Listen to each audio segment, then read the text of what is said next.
Today we are discussing RegTech. RegTech or regulatory technology is the use of technology to enhance regulatory and compliance processes, which is all the more relevant in today's increasingly complex regulatory environment. The use of technology results in reduced costs, sustainability, and minimized risk of human error. Our speaker for the day is someone who has been working on developing a regulatory technology platform to help automate and simplify India's complex compliance environment over the past few years. I welcome Mr. Rishi Agarwal, co-founder and CEO of TeamLease RegTech, a TeamLease group company. Rishi has worked with over 1,000 organizations across 40 industries in India, helping them through their compliance management journey. He has been working with corporate India, industry bodies, and think tanks to enable compliance via a three-vector framework of rationalization, simplification, and digitization. Rishi works closely with several ministries and IFC of World Bank on various ease of doing business initiatives. He is also a member of CII Task Force for Ease of Doing Business. He frequently writes in prominent publications. An avid traveler, amateur photographer, and hobbyist tabla player, he recently published a coffee table book about Varanasi. He holds a BTech from IIT Varanasi and a postgraduate diploma in management from IIM Calcutta. Very happy to have you here, Mr. Rishi. The stage is all yours. Well, thank you, Manju, for such a kind introduction. A lot of words there. Just a perpetual learner. All I can say is till 2013, I had nothing to do with regulatory complexity, environment, or anything like that. And my journey with solving the compliance conundrum of India started right around there. So let me share my screen. I have put together a simple presentation on the future of compliance. Just allow me a second.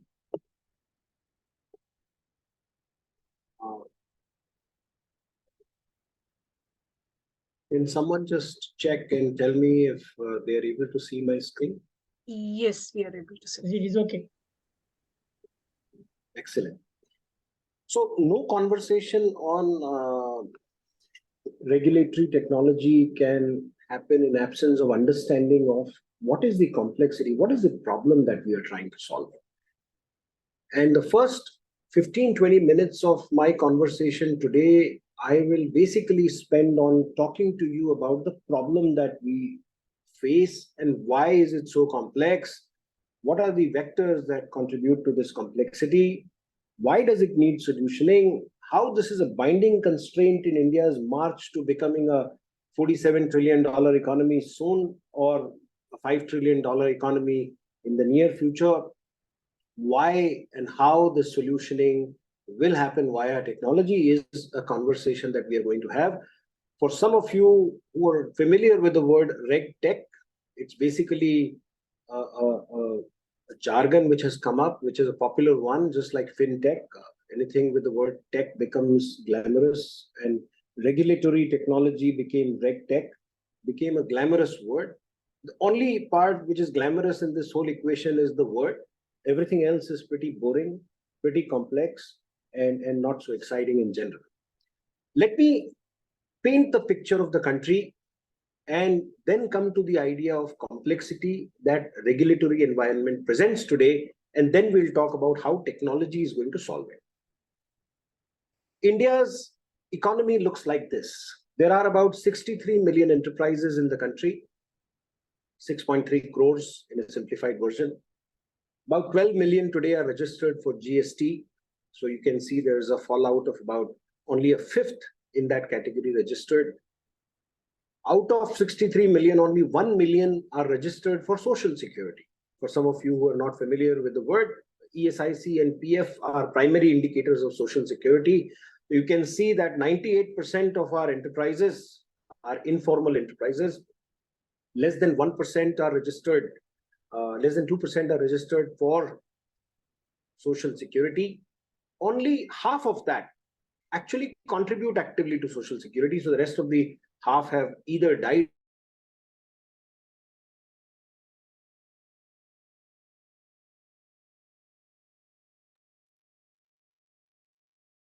Not able to only 70,000 of them have revenues of greater than 5 crores. Only 23,500 among the 70,000 have a paid up share capital of more than 10 crores. And only 8,000 of this population is actually listed company. So you can check that India's vast majority of 63 million enterprises translate into only 8,000 public listed companies. The dropout rate is humongous. And when you start drilling down into what causes us to create over 62 million economic dwarfs in this country, these companies are not well capitalized. They don't have institutional banking framework associated with them. They don't have the capital to invest in building technology, doing R&D. They typically employ on an average 2.4 people based on one of the economic surveys. They are pretty low on their overall productivity. They are highly non-competitive when it comes to economics of their product and services. Their ability to connect to supply chain globally or domestically is next to nothing. And they continue to operate as economic dwarfs in the country, producing limited value in the economy. So that's really the landscape that we are talking about in the country. And one of the key binding constraints that we have created so many economic dwarfs is what we like to call at Team Lee's regulatory cholesterol. The regulatory cholesterol that ails the country, a number of regulations, right from starting a company to running a company, all the way through closing a company. The entire life cycle is full of regulations.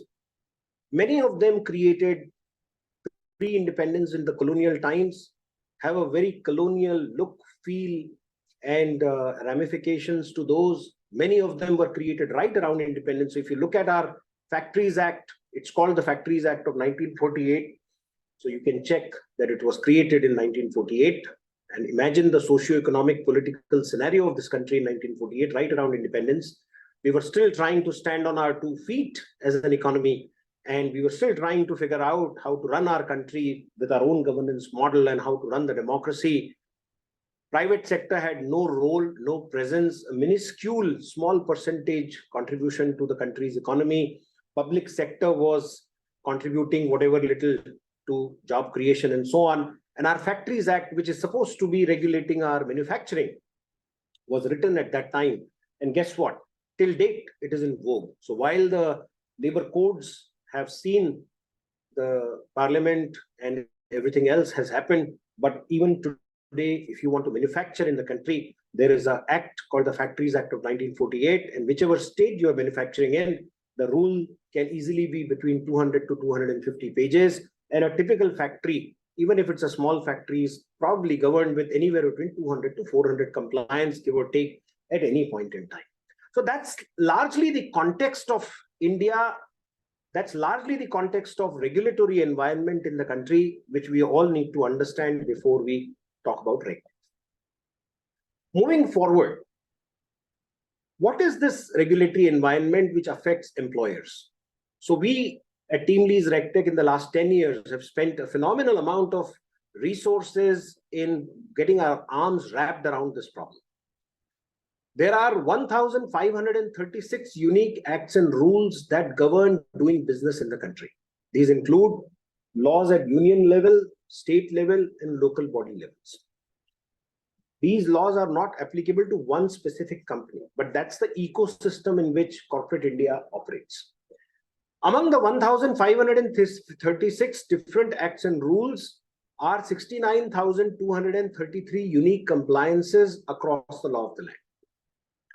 Now, these are unique compliances. No one company deals with 69,000, but if you are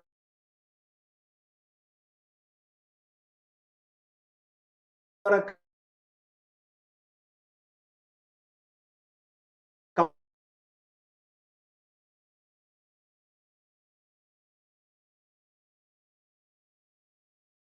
thousand two 33 is basically the unique number of appliances. So if you have cities in India, the same Shop Act for different states is applicable to you in 200 different states, and 200 instances of licenses and renewals will become applicable. There are about 6,618 filings across the law of the land, broken down into 7 broad categories, labor being the largest. Labor is a concurrent subject on the Constitution. Both union and state government makes laws on labor. There are about 463 acts and rules in labor with about 32,000 different compliances across maybe 18 or 19 key acts among the 29 acts that are there in today's labor context. Labor also constitutes a phenomenal amount of criminality and jail term in India's employer compliance. About 17,000 plus regulations have criminality in labor laws out of the 26,134. And I'll talk to you a little more about criminality, entrenched hostility and jail term in Indian employer regulations, because Gautam Chikarmane from Observer Research Foundation and I had put together a deep research last year titled Jailed for Doing Business. Whenever you get a chance, please download it free of cost. Jan Vishwas Bill, which was recently passed in the parliament, was based on our report last year. Both Gautam Chikarmane from ORF and I served on the committee under the chairmanship of Mr. Kant, which actually worked on decriminalizing India's regulatory ecosystem for employers. Coming back to the point, labor laws deal with everything in labor: Minimum Wages Act, Payment of Wages Act, Payment of Bonus Act, Equal Remuneration Act, Factories Act, Building and Other Construction Workers Act, Mines Act. There are many different acts which come under labor. EHS stands for Environment, Health and Safety, deals with PCBs, pollution control boards and CPCBs, deals with consent to establish, consent to operate, deals with air, water, soil pollution norms, deals with Environment Protection Act of 1986, e-waste management, plastic waste management, hazardous waste management, solid waste management, batteries rules, disposal of biomedical waste. All of those are examples of things that fall into EHS regulations. Any manufacturer or even most services organizations will typically end up complying with that. Finance and taxation is, I think, well understood. Direct tax, indirect tax, customs, FEMA, advanced tax, income tax, GST, or any other finance and tax law falls there. Commercial is a category which deals with equipments. Any factory today has hoists, lifts, cranes, pressure vessels, boilers, tools, tackles, gas holders, fire extinguishers, weights and measures, which is where legal metrology comes from. All of these are examples of regulations that fall into the Commercial Act, electricity being one of the cases there. Secretarial deals with company law, SEBI, NSE, BSE, board meetings, AGMs, appointments, resignations, prevention of insider trading, all of those are examples of secretarial function. Industry specific is a category which is sectoral in nature. TRAI for telecom, IRDAI for insurance, FSSAI for food, and so on and so forth. The sectoral laws sit under the category of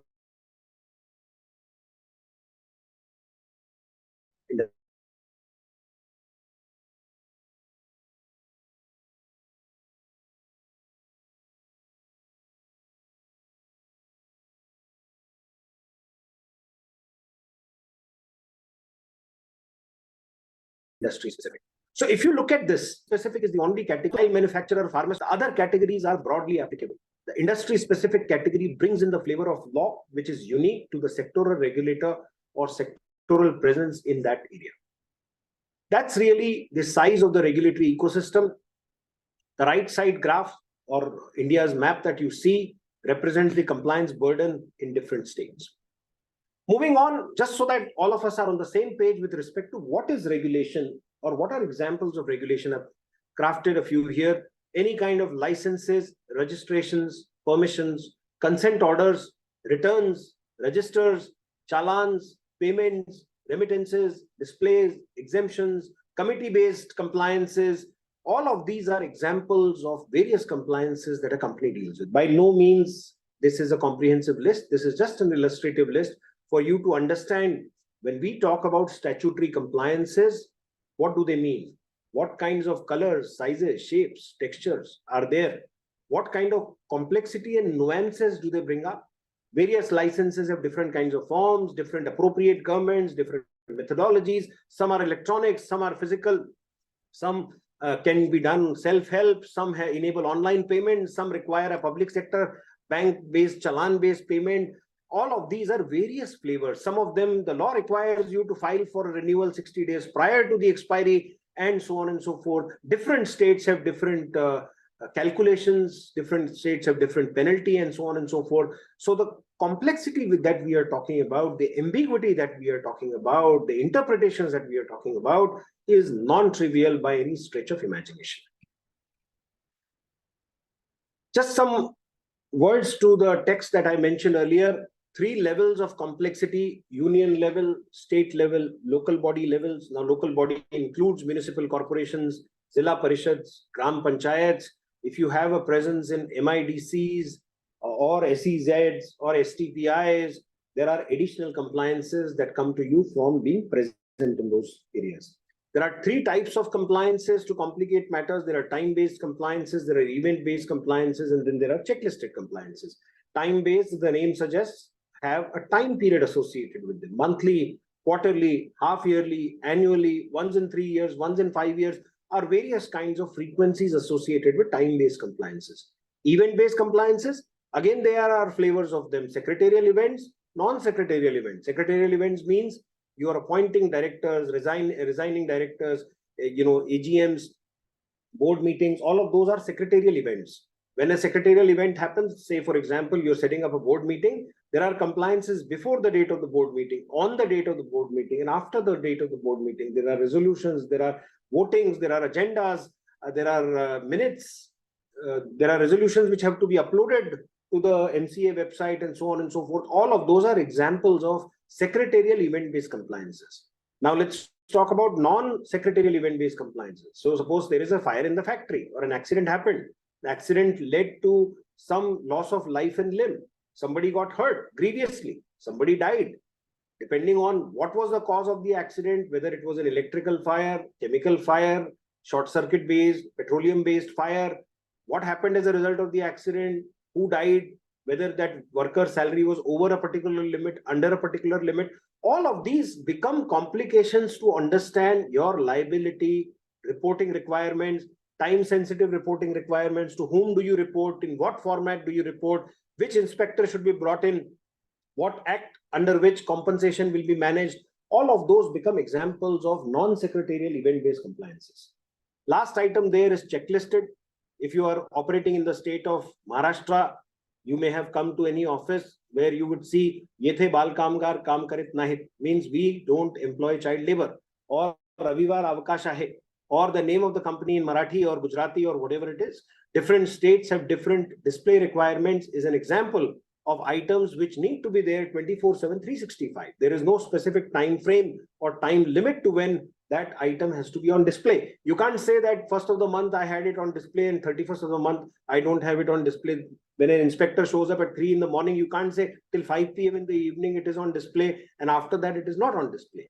Some of these items which don't have a start date, which don't have an end date, they are typically into the category of checklisted. They need to be done 24/7, 365, including signs such as exit signs, the abstract of various key acts in key locations within the company, like fire exits and map of emergency management, and so on and so forth. A lot of those are examples of things that fall there. Now, coming to the next part of the discussion, where there are 37% of our compliances which include 26,134 items among the 69,233 which carry clauses for imprisonment today.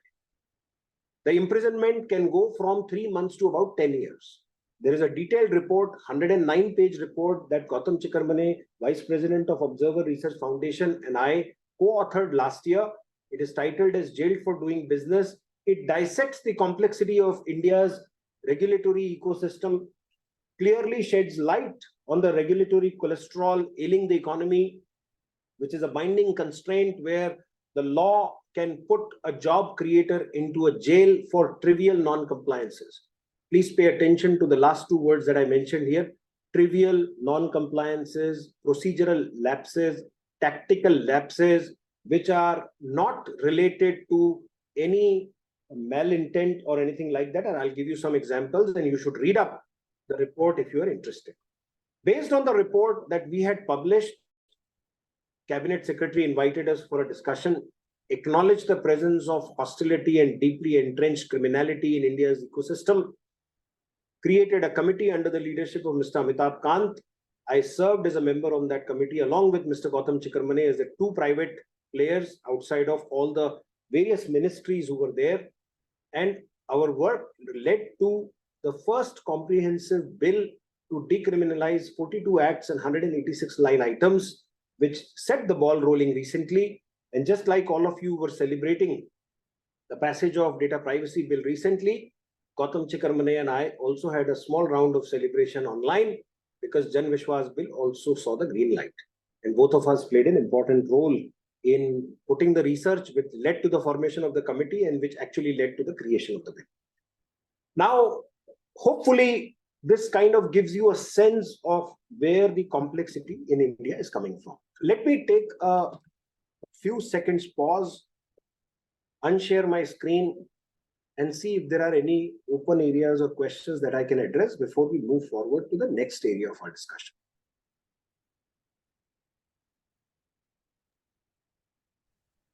Rishi, one question. This was basically a test to see if I'm boring people or are people engaged and listening to what I had to say. I had one question, Rishi. See, that funnel that you showed was pretty revealing, actually. Do we have a comparative for, let's say, some of the more competitive economies? Let's say, how does it look like for the US? How does it look like for some of the more Singapore, for example, the recognized investment-friendly, business-friendly countries? How does that funnel stack up for comparative other countries? That would be perhaps the level of formality, Subbu, and I don't have specific data points to make that case here. But in general, the level of formality ranges between 50 to 70%. The informal enterprises in those countries are a minuscule percentage of the total number of enterprises in the country. In our country, the informality is under 2%. I mean, the formality is under 2%. Under 2%. Rishi, I'm really very happy to see so many punitive laws are there. But on the ground, you have the best of the fraudsters escaping the country. Despite this, only we are having it in paper or whether in action we are actually performing it, executing it. Once we are not executing, why should we have such laws? Number one question. Secondly, if we have required that kind of thing, little less number of legislations where this punitive measure is there, whether you could have effectively impacted it or effectively enforced it. I feel mere existence of voluminous law will not help a country. It's the execution.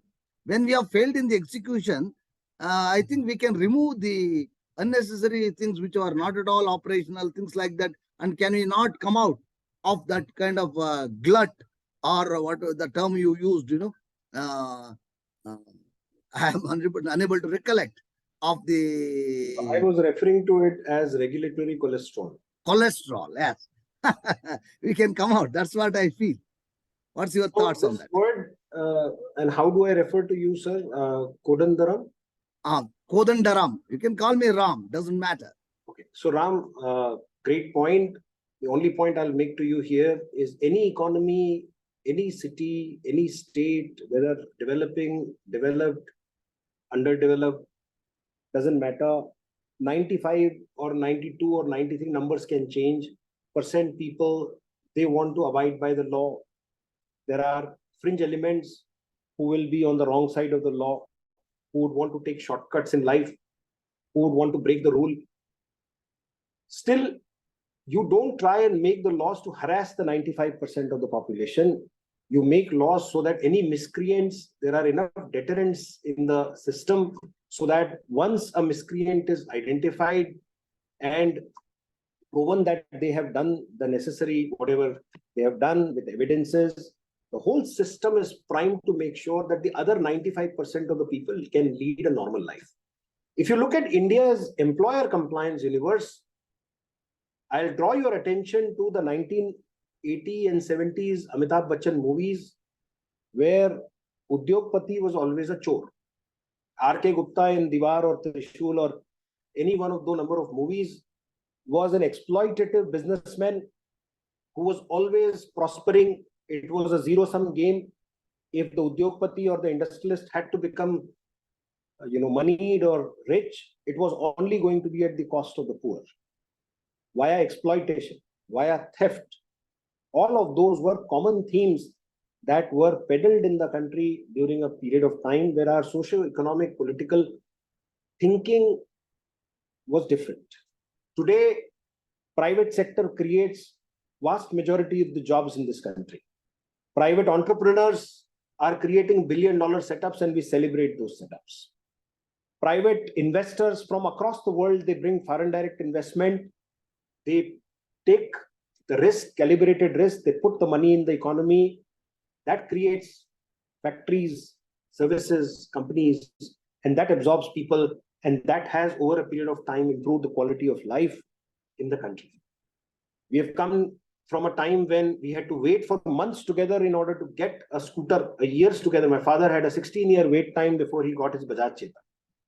We had a 4-year wait time before we got a telephone line with BSNL, or in the earlier Department of Telecommunication and MNGL and so on and so forth. All of those were the same country. Our situation has changed from 18th century to 19th to 20th and now to 21st. Our context has changed. Our job creators, our wealth creators have changed, but our economic thinking still is governing these from the 18th and 19th century artifacts. If you look at some of the acts, including Minimum Wages Act, or Employee Compensation Act, or Factories Act, or Building and Other Construction Workers Act, or Interstate Migrant Workmen Acts, some of these are from the labor area. And by the way, situation is not very different in many other acts. The way we continue to govern the doing business in the country is by a bunch of laws which may have been relevant at a different point in time. I'm not making any judgment here. I'm no one to make the judgment. But our rules need to keep pace with time. Today, telecom, internet, e-commerce, digital data, digital payments, fintechs, insurtechs, food techs have changed the way jobs were getting created, businesses were being done, transactions were being done, whether it is crypto or other places. But if you look at our regulations, they continue to be steeped in a different kind of thinking. For every minor misdemeanor, and I'll give you some examples, Prime Minister Modi has been kind to our report. He has mentioned many examples from our report into many of his speeches. One of the favorite examples that he uses is if you fail to whitewash the inner walls of toilet used by a contractor, latrine particularly in the act, the entrepreneur can go to 3 years of imprisonment. And the concept of whitewashing is mandated once every 4 months, and documentary evidence has to be kept under the act. And if you fail to do so, you will go to imprisonment, or you can be sent to imprisonment for a long period of time. Today, a lot of our bathrooms have ceramic tiles all the way to the ceiling. There is no need for whitewashing. But guess what? The law requires us to do chuna or whitewashing. If you look at some of the other regulations, the Factories Act requires provisioning of spittoons. For some of you who are not familiar with the concept of spittoon, in Hindi, it is called thukdan. There was a time when it is a mandatory requirement for a factory to keep a thukdan for employees or workers to spit in that. Our microscopic prescriptions in Factories Act actually tells you what material that thukdan should be made of, how often should it be cleaned, and how many such thukdan should be there. It tells us in microscopic details how many urinals men's toilet needs to have. It tells us that there should be clean drinking water provision. Some of these microscopic prescriptions may have been relevant 20 years, 100, or maybe 50 years ago. Today, when you are doing pharma manufacturing, when you have a biotech company which has a factory license and the factory's rules are associated with that and applicable to that, can you keep a thukdan in a pharma company? Can you think of keeping a thukdan in a biotech company? You will lose all licenses for any kind of manufacturing if you keep that. And by the way, if you don't keep it, theoretically, you will be on the wrong side of the factory's law. Where I'm coming from is you need to make an entrepreneur accountable.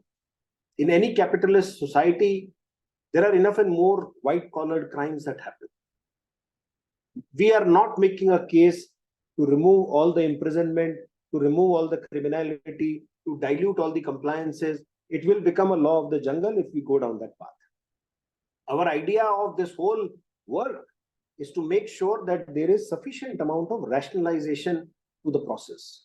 Our laws need to enable rather than dissuade. Our laws need to take care of the 5% who are the miscreants and the wrong elements in the society and economy, people who are exploiting, people who are harming the nature and environment, who are stealing, who are committing fraud. And Mr. Ram, your comment that some of the industrialists have left, for 5 industrialists that whose names we know who have run away from the country after fraud, I can name 10,000 or 100,000 of these industrialists who are still here, creating jobs, trying to do an honest job, trying to put their capital at risk, trying to create capacity in the ecosystem. And I think our laws have to take care of both those problems. We can't deal with our laws with an iron fist, where they are taking care of only one set of people. I hope it was a long answer to your short question, but I did want to bring that socio-economic political context. You have answered beautifully. I am very happy. We are on the same line. That was my argument from the beginning. Even I was teaching on Excise Act 1944, even still today, which is valid. I use these verbs. I tell them we need to move in our law. Law is very, very sluggish. It is having an approach which is outdated. And I agree with you 100%. Very happy.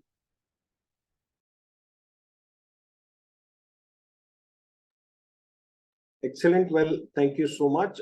Is there any other question before I move forward? I did want to make sure that this does not end up becoming a monologue. We can have a little bit of dialogue. This is a small setting, erudite group, well aware of the Indian context, each contributing in their own way to the Digital India program. And I'll come to digital in a couple of moments. I know all of you come from technology backgrounds. Data privacy is your core subject. I did want to make sure that I connect the RegTech with the regulatory complexity. Why is this problem worth solving?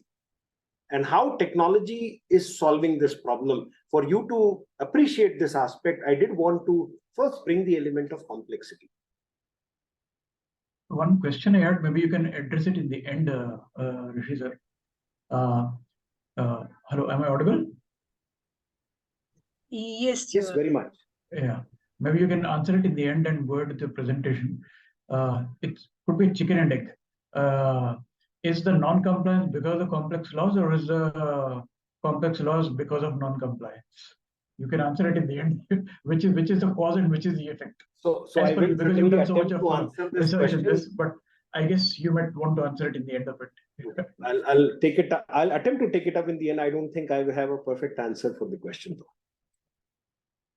So let me go back, just for some of you who may be interested in the body of work that we produced. I have just shared my screen. You are seeing Observer Research Foundation, which is one of the leading think tanks in the world and one of the leading in India. This is our report, Jailed for Doing Business. It's a 109-page report. It's called a monograph. This is a small summary. You can go ahead and download the work.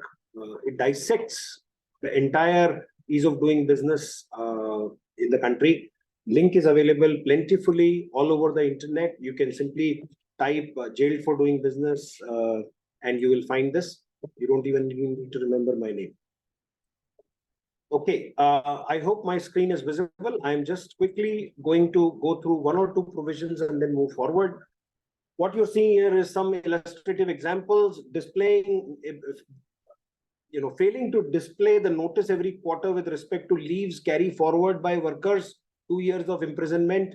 Serial number of the first aid and firefighting equipment missing there, 2 years of imprisonment. Display of the abstract of Factories Act of 1948 and the related rules, failing to do that, 2 years of imprisonment. Now today, imagine there is so much digital technology and notice boards and e-boards and intranets and WhatsApp-based messaging, and there are so many different ways of publishing information. But the law says that if you fail to do this, there is 2 years of imprisonment prescribed. Failing to reconstitute a canteen committee once every 2 years, there is a provision of imprisonment up to 3 years. Now imagine a scenario where you own a factory and you provide fantastic canteen in your factory. The workers love the food that you provide. The law says that you have to reconstitute the canteen committee once every 2 years. If you fail to do so, there is a provision for imprisonment going up to 3 years. An entrepreneur inadvertently missed reconstituting this canteen committee and you are up against a hostile inspector. Guess what is likely to happen? वो आपको jail की हवा खिला सकता है, उसके पास है इतना ताकत, इतना दम. The question one has to ask is this such an offense that an entrepreneur, a job creator who's creating so many jobs in the economy and creating GDP and everything else should go to jail because he failed to reconstitute a canteen committee? Is this in time and line with the times of today? Again, I will not bore you with the lower level details, but let's move forward. Just a quick snapshot. A small company with a single plant today deals with about 750 compliances. If it's a pharma company, it deals with almost 1,000 compliances. A medium-sized company with 1 headquarter and 6 plants today deals with about 5,500 statutory compliances. In 135 plus acts and rules, there are close to 100 licenses and registrations with different renewal requirements and about 530 filings a year that translates into about 2.5 filings on a per business day basis. Large enterprises, there are close to 10,000 compliances.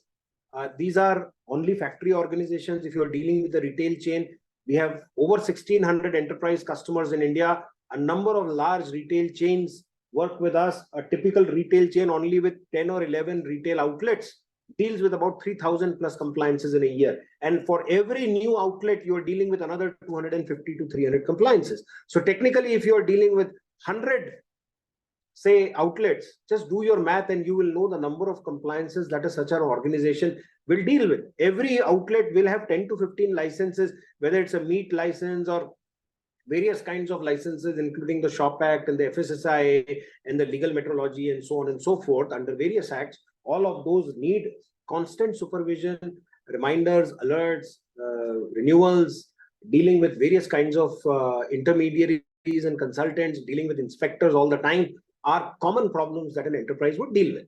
Now, this is just a snapshot so that all of us are on the same page. Now, the bigger problem is not just the applicable laws. Now, imagine you are all in a plane and I'm with you in the same plane and we are flying at 40,000 feet above the ground. And imagine the pilot says that the adjutant pilot will go in the engine room of this plane and will tinker the engine because there is some technical snag. I'm sure the blood pressure of half of us will be through the roof.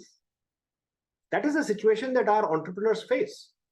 There are over 4,000 to 5,000 regulatory changes that are happening every year.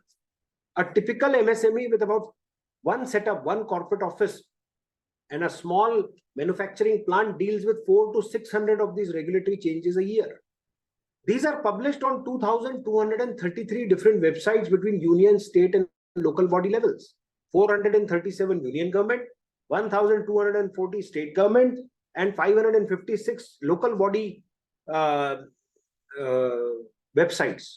Half of these websites are very poorly designed. You'll be lucky if you can find a regulatory update there. The websites have 4 or 5 levels or navigation levels under which you'll find a document.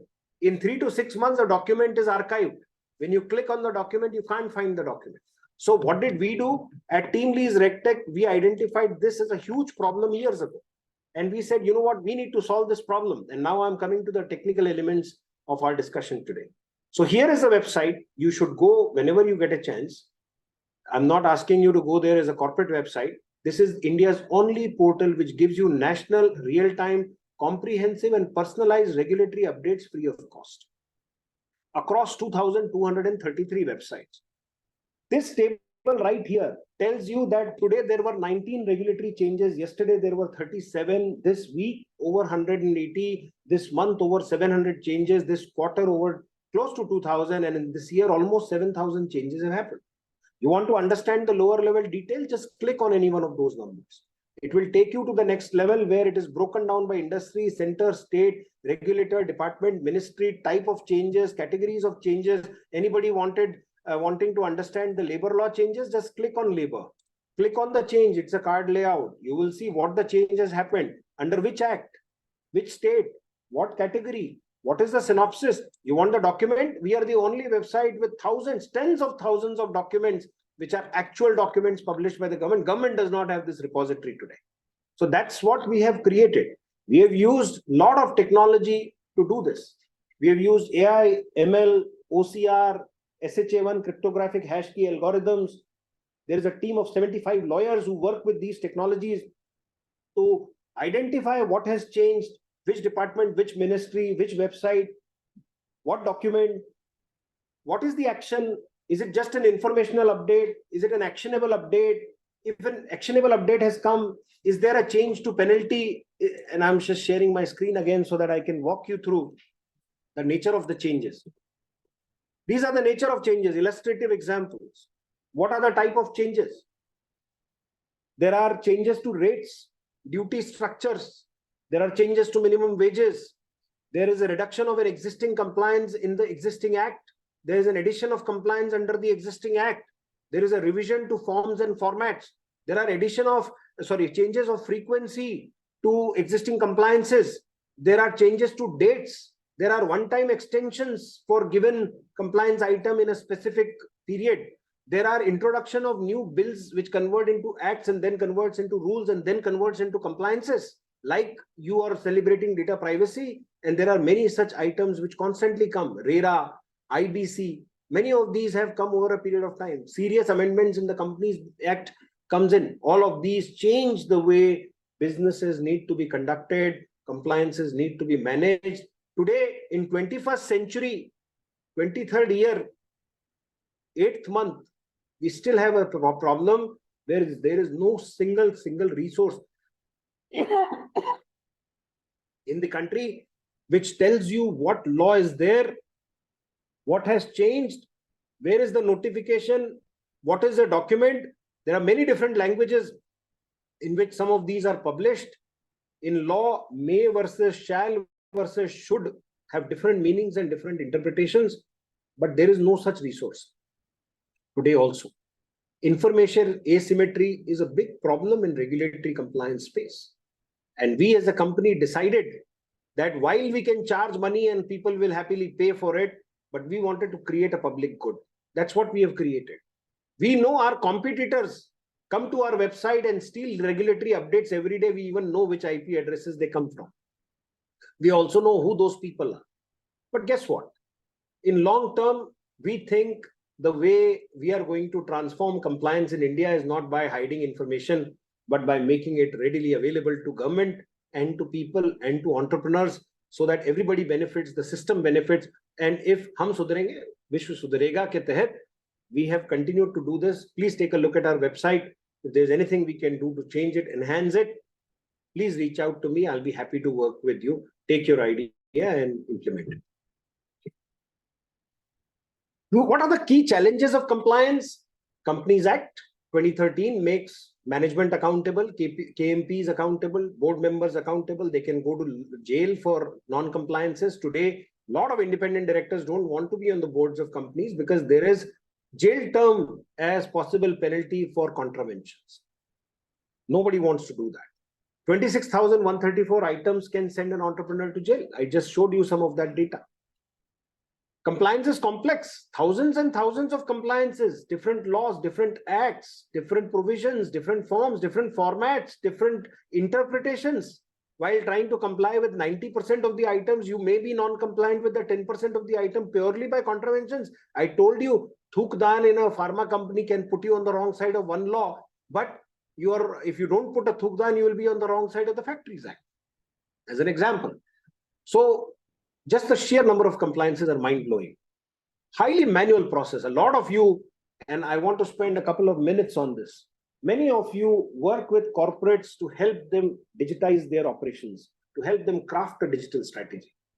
Ask many of you, how many of you actually talk about digitizing compliance?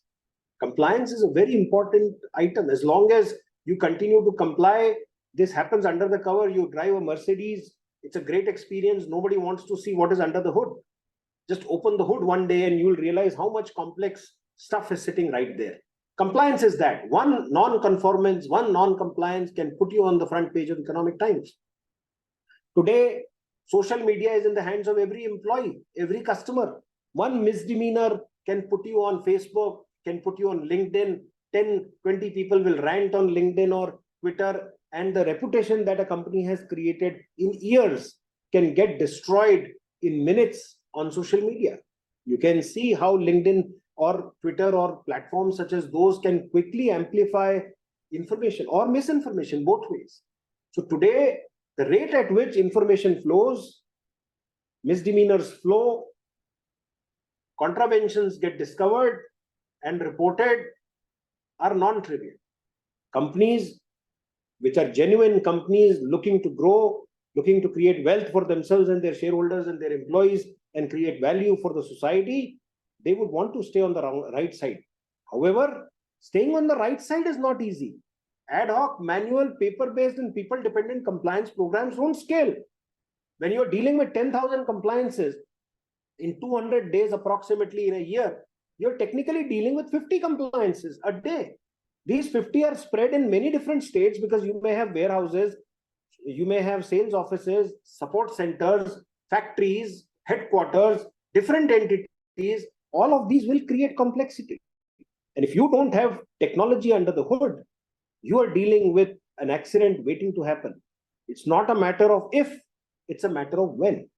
So one question I would want to plant in each one of your minds, when you are talking to your customers or your corporate companies on digital strategy, start thinking about digitizing and transforming compliance. Most company secretaries are still operating in old regimes. Most CFOs have gone ahead and implemented systems, including ERP.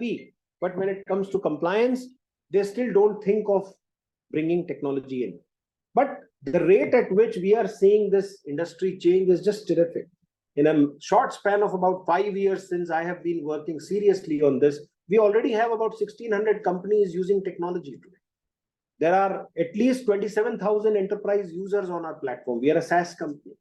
We have the power of technology under the hood. I just gave you one simple piece of technology which is sitting in the front end free of cost for anyone to sit and use. But there's a lot more complex technology where over 3,000 forms and formats in labor between center, 28 states and 9 union territories have been completely automated by us. When a payroll file goes in, with a click of a button, we can create 200 registers and returns in seconds today. You don't have to remember which state, what format, what form number, when was it last changed. We can validate whether a minimum wage was paid to an employee or not. We can validate where your contractors under the Contract Labor Regulation and Abolition Act of 1970 is on the right side, or contractors are screwing around with compliance, collecting ESI and PF from you, but not depositing them.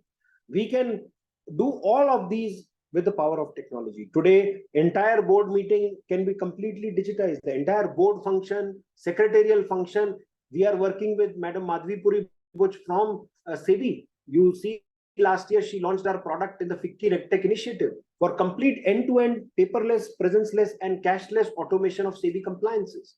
We are working aggressively with the 2 exchanges to help them enable straight-through filings via API base. We are working with ESI and PF today to give them a framework of how they should extend the API-based architecture so that with a click of a button, just like we do an income tax or a GST filing, we can also do a PF and an ESI filing. We are looking towards digital inspections so that the entire bogey of Inspector Raj can be put back into the museum. All of this is being facilitated because there is a focus on technology-driven compliance transformation in the country. Now, I know I have already taken close to an hour. I would want to just not go through some of the slides that I had, but I'll want to just show you one framework here, which is going to be the future of compliance, where RegTech will sit right here in the middle. You will have service providers, you will have corporate consumers, various categories of compliances. RegTech will transform it technologically, whether it is application of a license, renewal of a license, or communication of a regulatory change, or any other compliance type. RegTech will become a key intermediary where a grid of open APIs published by union, state and local bodies, where universal enterprise number will define, like Aadhaar, the identity of a corporate. Today, the corporate has 23 identities. We have a PF number, we have an ESI number, we have a professional tax number, we have a labor welfare fund number, we have a PAN number, TAN number, TIN number, SIN number, and I can rant another 15 numbers as identities that a corporate has. There is no way of creating a compliance history. Now imagine a bank trying to give a loan without having a credit history of a person. How does government manage compliance without having a compliance history of a corporate? There is no way, but there is no identity. So we are working to make a case that we need to create. So I'm working with Pramod Varma, Nandan Nilekani from the Ekstep Foundation to see how RegTech can become an important aspect of the India stack, how corporates can go down the same path with enterprise DigiLocker, with universal enterprise number, with API-based framework published by various regulators, where digital inspections can happen, analytics and reporting can happen, fraud management can happen, evasions can be detected, notices can be served directly, electronically, evidences can be collected even electronically. The entire digital footprint can be utilized for making sure that the law of the land is complied with. So for that, technology has to be under the hood. If there is no technology, all of this is going to just remain a chimerical dream with no opportunity of making it real. So I know I have taken the full hour. Manju had given me only 40 minutes. I'm sorry about that, but let me stop sharing my screen, see if there are any open questions. Otherwise, I'd leave you to carry on the rest of your meeting and I'll drop off. Thank you, Mr. Rishi. That was a wonderful session, and we wouldn't mind staying for to get some more insights from you. Anyone, any questions? Yeah, I had my original question. See, when you Yes, talked about yes. this compliance thing, no, the chicken and egg, do you think the non-compliant culture that we have today is a response of the sheer number and the complexity of compliance is required, or is it the other way around? What chicken and egg? What is the cause? What is the effect? So there is a strong correlation and causation both. If you look at an Indian driver driving in India and you look at the same driver driving in America, same driver, the driving habits, their behaviors demonstrated on the road are definitely different in both the countries. They are more likely to follow regulations there at a stop sign. They are more likely to stop there than stopping even at a red sign or a red light in India. So obviously, the enforcement mechanism or the lack of it, complexity and ambiguity in compliance, inability to comprehend what is the requirement, not knowing how they will be penalized, knowing that they can bribe the enforcer and get by, all of these are causative factors. I don't think there is a single answer to this question. Obviously, regulations are simpler. Now, there was a time in India when wealthy were taxed at 98% of their income. One could make a case that when tax was at 98%, most people figured out ways to evade taxes, hide income. When they were more rationalized to 20%, 30%, 35%, or something like that, we are more likely to pay taxes. So I don't think, Subbarao, I have a clean answer. We have been pondering over this, but one thing is very clear. If regulations are not enabling, if they are not serving the 95% of the people who want to do well, who want to put their hard-earned money into the economy and create jobs, who want to take entrepreneurial risks, who want to stay on the right side of the law by choice, and those regulations only target 95%, sending them to jail, creating hostility, taxing the people who are willing to pay the tax, then over a period of time, the disenchantment comes up. And I think one thing that we are working towards is helping the government get this intelligence on a day-to-day basis. I personally work with 1,600 companies in India across 50 different industries too. So we have a visibility into what is not right with India's regulatory cholesterol, where the duplication, where the overlaps, where the irrelevance is coming from, what needs to change. And I'm glad to see that government is open. When we published a report, there was a part of me which was thinking that we probably may be persecuted for putting all of this data out there. Guess what? Second day, I was sitting in Rashtrapati Bhavan with the cabinet secretary, who was acknowledging the problem, who was not brushing it aside, who wanted to make a change, who wanted to create a committee to solve the problem. So I definitely think the government has its heart in the right place. Obviously, it's a gargantuan problem. What we see today did not get accumulated or get created in the last 15 days. This is a doing of 75 years of our past. I don't think we can wish it aside. But until we solve this problem, Subbarai, I don't think we will get better compliance to the law of the land. So, Rishi, I think you covered it extensively well for the businesses. And I guess this individual thing, I take it, a lot of compliances might need to be taken by driving license to Ramesh, I'm having a little bit of difficulty hearing you. I don't know if it is just me or others are also not hearing you. Okay, try. Can you hear me? You're coming in and out. Breaking up. There is a Yeah, can you hear me now? Better. Yes. Yes. Okay. No, I was just saying that this is a very excellent session in terms of business compliance. But I was thinking myself, an individual, we also required to comply for a lot of stuff. I mean, starting from driving license to vehicle to house to everything. Individual itself has around 22 plus compliances to maintain. But I think at a business level, this is well covered. And that's for sure.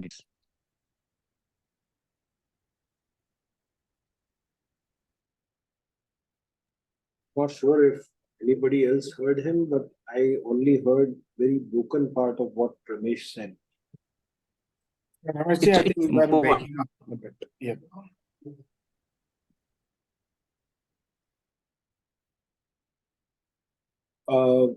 Does anybody else have any comment or question? I hope this was a useful presentation. While the topic was RegTech, I wanted to take a detour and first talk about why tech. Is tech only for the heck of it, or tech actually is required to solve this complex problem? So I hope that context came through well. My email ID is available. My phone number is available.